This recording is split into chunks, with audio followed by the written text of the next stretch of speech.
Hi, this is Eric Martin with Board Game Geek. I'm here with Aaron West from Elzra Corp. And we're looking at Catacombs, Wyverns of Wylemuir. That's right, yeah. It's a new expansion with a large box here with a variety of things in it.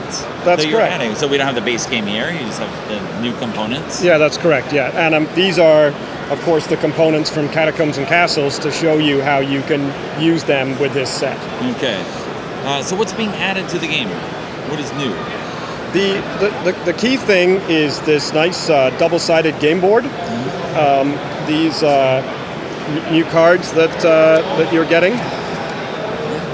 Plays in the shot, should be right. Yeah. So this just gives you some examples of what some of those cards look like. And here, for example, are some of the new heroes.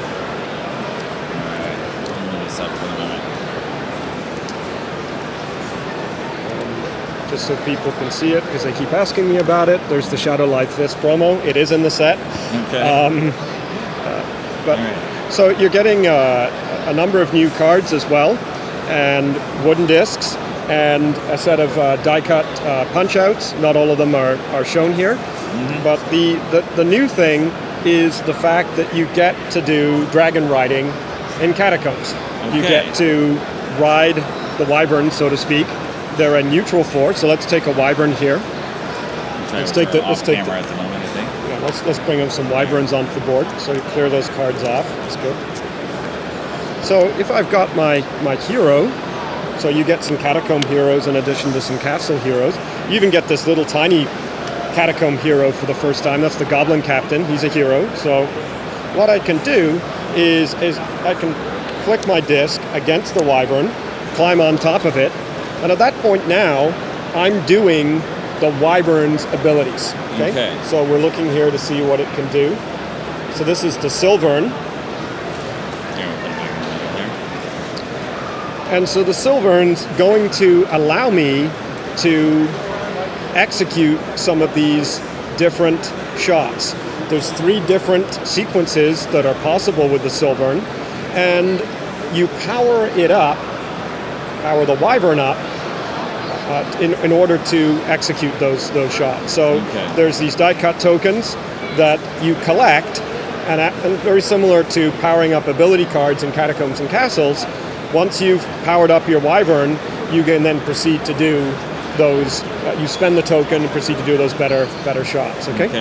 So an example then, if I'm going to now execute an attack with my Silvern, let's pretend that I've got the required tokens to be able to do that. I can remove my hero, I can flick once, I can flick again, and now we can see there's this critical circle here on the card. So now I'm going to take my die-cut token, and let's put out a couple of these gentlemen here, and I can now put this over the top, and I can see that both of them now are going to be taking 2 points of damage, because this is a critical version of this particular template. Right. Okay? Those, in effect, then would be eliminated, and then I'm putting my character back on top again. Okay. Now, so you're not tracking health with the wyverns or anything like that. They're neutral. They're a force on their own, and there's various ways to bring them into the game. Of course, though, your opponent, depending on which game you're playing, if you're playing Catacombs 3rd Edition, that of course would be the Overseer. He can then proceed to use one of these monsters to try and knock you off. Okay. If you're knocked off, well then he's able to then take over and start using the wyvern. Okay? So there's ways, of course, to introduce them into the game in Catacombs 3rd Edition, as I said earlier. And in Catacombs and Castles, it's the same thing. You'd use, for example, the egg shot can be used to summon in those wyverns, or you can decide that you want the wyverns to start in the center as a neutral force that people are going to fight over in, say, team mode or boss mode. All right, with lots of different breath weapons or attack weapons. That's correct. Here, yeah, that's right. So we've got this nice long one, for example. So if I've got the Harbinger on here, she can actually reach right across the board to try and hit the Warrior Maiden. And you can see that this particular part of the template isn't effective. It's only this latter part that is. And then this is the critical version of it. Right. Same with this type of one, where you've got this spread attack. And you've even got this very small one too, where you can really reach around and see what's in your immediate vicinity as a target. And some of those ones are used in here, where you can actually change their transfer type. So again, this gets into Catacombs and Castles rules, but you can actually do an assist transfer in this particular version of the sequence, where you're then actually helping to power up your other teammates in a somewhat similar fashion to the longbow. So there's some different things that happen depending on what game you're playing this content with. All right. I just wanted to show as well. So you've got some punch-out areas that you can then fill with pieces or replace with the disc after and choose something else. That's right. So this is to support, if for example, you didn't have Catacombs 3rd edition, you would have the obstacles that came with Catacombs and Castles. We fully support both systems. Right. Okay? And this board has our runes on them as well. That's what we call them.